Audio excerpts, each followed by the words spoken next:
Hi, I'm Dave Wurzel, and you're watching PHTV4 Spotlight. Today's Spotlight is on how to save money on your cable service. Right. Excuse me. And to take a look at this topic today, we've got Jim Chilson, who is the Communications Director from the Citizens Utility Board. That's right. Jim, thank you for being here. Thank you. Saving money is always a good idea, but in this case, especially want to ask about cable bills can get incredibly complicated. There's a lot of things going on in it. And now you've got competition with streaming, which maybe becomes part of the equation also. Right. So if we're talking about cable, and I think I saw on your website somewhere that you can take a quiz, or I'm sure they're out there. What's the right type of service for me? That's right. I'm going to pretend that I took the quiz, and I'm somebody that the cable, based on my viewing habits, the cable option still works. Yeah. Right. So I'm going to keep the cable service. And it still is a better option, but that price it's going up and up and up. So can you talk to us about what are some steps we can take towards bringing that number down a little bit, or managing our cable service? Sure, I'd love to. So there are a lot of people like you who want to keep their cable service. It's simple. They like the broad array of channels they get. What we tell people is, number one, and this is what we tell people about their electric and gas bills also, is read your bill. Read it carefully. Go through it line by line and start off by saying, do I need all of these services? Do I need all of this equipment? You might be paying an extra charge for a DVR. You might be paying an extra charge for a cable box. Maybe you have a cable box in your living room, you have a cable box in the bedroom. Do you need all those cable boxes?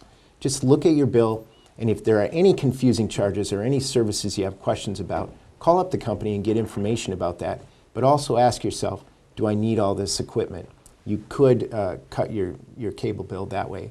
Also, if you get internet service through your cable company, it's possible, especially with Comcast, that you don't have to pay that $8 to $10 a month fee for a modem, that you can buy your own modem and deal with it that way. That's a one-time cost rather than a monthly cost. That's something we always tell people. Like a forever cost versus exactly. one time. And Comcast allows you to buy your own modem. We always tell people to consider that. And we have a fact sheet at citizensutilityboard.org telling people how to do that. Okay. So definitely check out the website, because there's a lot of great information on it. Yeah. In the line by line, I get it. There are so many fees in there, and we look at the big number, but there are a lot of little numbers in there. Maybe we don't need all that. Exactly. Can you talk a little bit about then the differences in the advantages or disadvantages between what cable companies offer? Yeah. The types of packages, or one versus the other. Yeah, I always love this, because we do get loyal cable watchers who always have this one complaint, that they get way too many channels. They don't watch nearly as many channels as what they're paying for. And so I always say the advantage of cable is that you get a lot of channel offerings. The disadvantage to cable is that you get a lot of channel offerings. Right. I'm not going to watch 1,000 stations. Right, exactly. So that's what we tell people is explore, the cable companies offer skinnier bundles. Mm-hmm. And you can explore if that's something for you. Now, many times it's pared down so far that it may not be the best choice for you. It may not offer enough channels. But that's something that we tell people to consider, is find out, call up the company and don't say, I want your basic package. Say, I want your cheapest package. Say, I want the lowest cost package, and see what they say. Mm-hmm. The other thing, you mentioned this in the opening, that cable companies are starting to feel, some competition from rival cable companies, but also from the streaming services.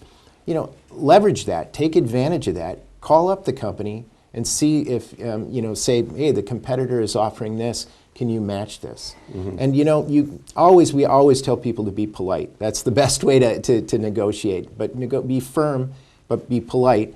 And find out if they can give you a better offer. If they say, no, that's the best offer we can give you, you can always try to negotiate and say, well, I'm going to take my business elsewhere. That is, you don't want to overuse that. Again, you don't want to be mm-hmm. rude, but you can say, is there some way you can offer me a better deal? One expert said it's a lot more expensive for a cable company to gain a customer than to keep a current one. So that they might be more in the mood in this more competitive environment. It's not competitive enough, but in this more competitive environment, they may be in the mood to negotiate. There is an incentive in that situation Right. for them. And legitimately, you might be better off switching to a different bundle or a different service anyway. That's right. Possibly. That's right. But, you know, when you switch, I'm going to guess, because I feel like when you do that activation fee, there is like the possibility of cancellation fees or penalties. Can you address that a little bit? Because it isn't just a matter of, you know what, this isn't working, I have to change or switch. If you get out, sometimes you can lock into a contract, and the good thing about that is you lock into a lower price, but you're in that contract then for a year or two, and to get out of that contract, it could cost you $100 or $200, and that's just something that you have to consider. You have to consider is what are the savings that I'll get, you know, through any move that I make, and is it worth it, you know, to pay that cancellation fee? So, you know, that is definitely something to consider. The other thing I think to be aware of is that beware of, you know, if you call up to negotiate, beware of getting upsold. You know, you may end up leaving that call and paying even more because they lured you into another deal, maybe premium channels and things like that.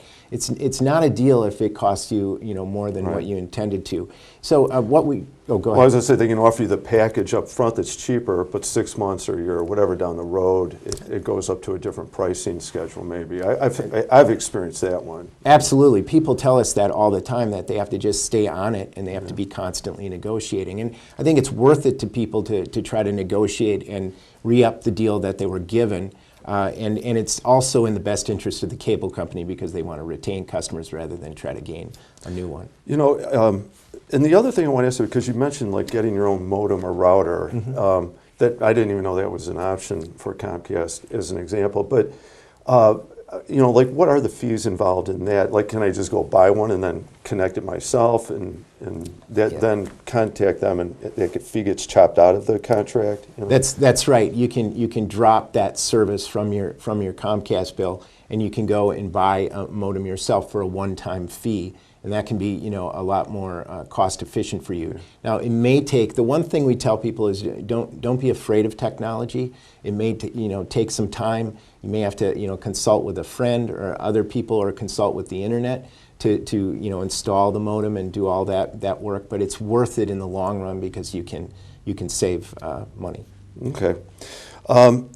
Any other advice you want to give related to this topic about what would you recommend? How you know, you talked about how to handle the phone conversation, what type of issues to raise. Anything else you would suggest? I would say again, go try to find out.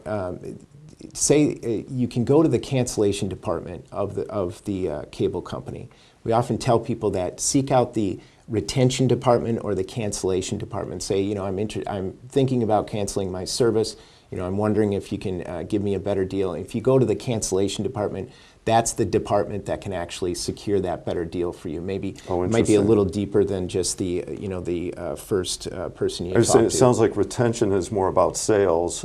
Yes. And cancellation is about the deal that you're probably looking for.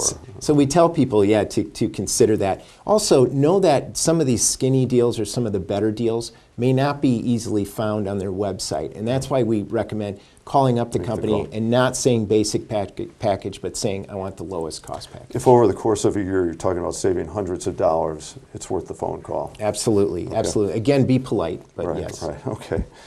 Jim, thank you very much. Very helpful. Another way to hopefully save a little more money on that bill.